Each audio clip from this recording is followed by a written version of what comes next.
Pakinggan po natin ang opening statement, talumpati ni Senate President Sherwin Gatchalian sa opening ng second regular session po ng ating 20 Congress. Ito po yung mahalaga. Laging opening yan before ang SONA na ginawa kahapon. Ito yun, ng may linaw na layunin at agarang pagkilos. Naririnig namin ang hinaing ng bawat Pilipino at naunawaan namin ang bigat ng kanilang pang-araw-araw na buhay. Kaya ang bawat panukalang ating isusulong ay dapat magbigay ng konkretong solusyon sa kanilang mga pangangailangan at magbukas ng mas maraming pagkakataon upang makamit nila ang kanilang mga pangarap.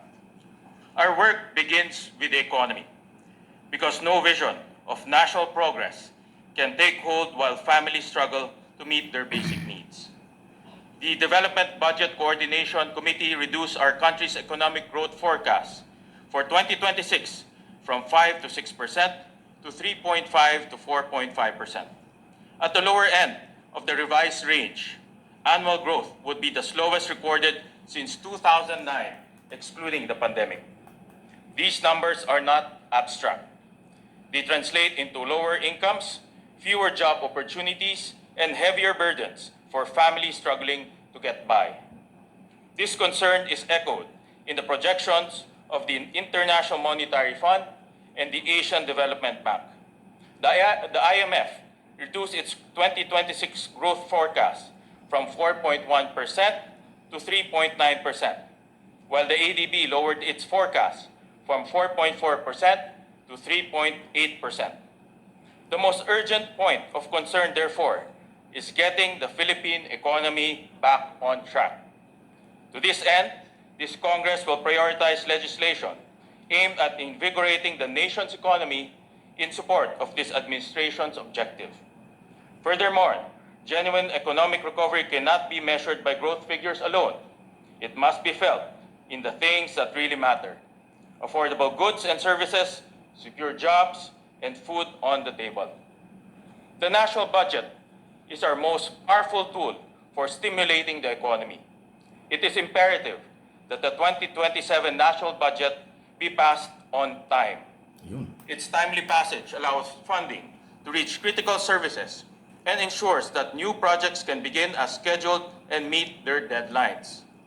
The Senate also introduced significant transparency and accountability reforms in the 2026 budget process, including the live streaming of the bicameral conference and the uploading of all budget documents to the Senate Transparency Portal. These reforms must continue so our people can see that government is accountable and reliable. Kasabay ng maagap at masusing pagpapasa ng pambansang budget para sa susunod na taon, 5 pangunahing usapin ang tututukan ng inyong Senado. Mataas na presyo ng mga bilihin, maliit na take-home pay ng mga manggagawa, mahal na singil sa kuryente, kakulangan sa infrastruktura at transportasyon, at kawalan ng kasiguraduhan sa hanapbuhay. Anuman ang ating katayuan sa buhay, ramdam nating lahat ang bigat ng mga problemang ito. First, we will address the continued rise in food prices. Over the past year, the average price of regular milled rice, a staple in every Filipino household, increased by almost 20%. Upang matiyak ang sapat na supply at abot-kayang presyo ng bigas, bibigyan natin ng prioridad ang mga amenda sa Rice Tarification Law na kabilang sa mga prioridad na panukala ng LEDAC. Titiyakin din natin sapat ang reserbang bigas ng NFA habang pinoprotektahan ang kita at kabuhayan ng ating mga magsasaka. Pangalawa, sa ating tututukan ang perang na iuuwi ng ating mga manggagawa.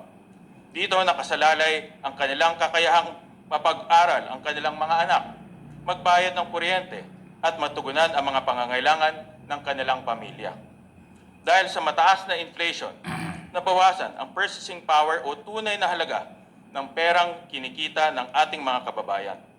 Ang halaga ng 100 piso noong 2018 ay katumbas na lamang ng 74 pesos ngayon. Wow. Kaya magiging prioridad ng inyong Senado ang Ginhawa Bill. Simple ang layuning ito. Ginhawa Bill. Dagdagan ang take-home pay ng ating mga manggagawa. Sa ilalim ng panukala, ang kumikita ng hanggang 400,000 pesos sa isang taon ay hindi na magbabayad ng income tax. Tataasan din natin ang tax-free ceiling para sa mga bonus. Alisin din ang buwis sa overtime pay, holiday pay, night shift differential, hazard pay at service charge. Third, we will address the rising cost of electricity. Since December of last year, residential electricity rates in Metro Manila have steadily increased. By June, 4 months into the US-Iran war, consumers were paying as much as 14.50 pesos per kilowatt hour, Ganda up ito. from 12.20 pesos during the same period last year. According to the recent Department of Energy briefing, the Philippines recorded the highest average electricity rate among ASEAN countries in June. These increases place an unfair burden on consumers and underscore the need for effective electricity regulation. Your Senate will work closely with the Executive and prioritize another LEDAC measure, the ERC Strengthening Bill. This measure will improve oversight, hold industry participants accountable, and ultimately protect ordinary consumers. The burden of high electricity costs extends beyond electricity. We also feel its effects in the transport sector, where our continued dependence on important petroleum leaves workers, commuters, and motorists vulnerable to events beyond our shores. The continuing effect in the Middle East has exposed the extent of this vulnerability. At the height of the crisis, diesel prices spiked to as much as 153.70 pesos per liter. The transport sector accounts for 49% of our country's petroleum imports. Your Senate will prioritize amendments to the Downstream Oil Industry Deregulation Act, another oil LEDAC deregulation. priority measure. We will Amen. pursue greater transparency in the components of pump prices so that government can determine whether increases reflect global market prices. Ayun, no? So, malaking bagay. Ano ha? Sandali lang ha. Malaking bagay po yung sinasabing ito ni Senate President Sherwin Gatchalian.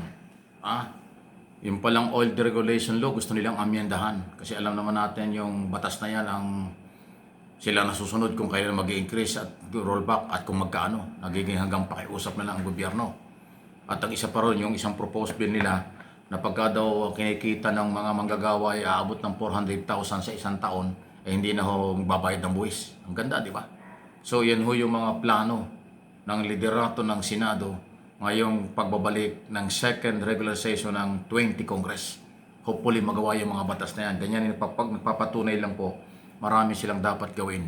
Kaya nga sana itong impeachment trial ay hindi masyadong magtagal dahil sa dami ng mga proposed bill at dapat gawin ng Kongreso ngayon para ho makatugon sa pangailangan ng mga Pilipino at ng ating bansa, especially sa ekonomiya at kalagayan ng mga mahihirap. Ayun, ha? Salamat, Senate President, dun po sa inyong pauna na mga inihayag na kung ano ang agenda ngayong kayo nagbabalik sa regular session na po ng ating Senado.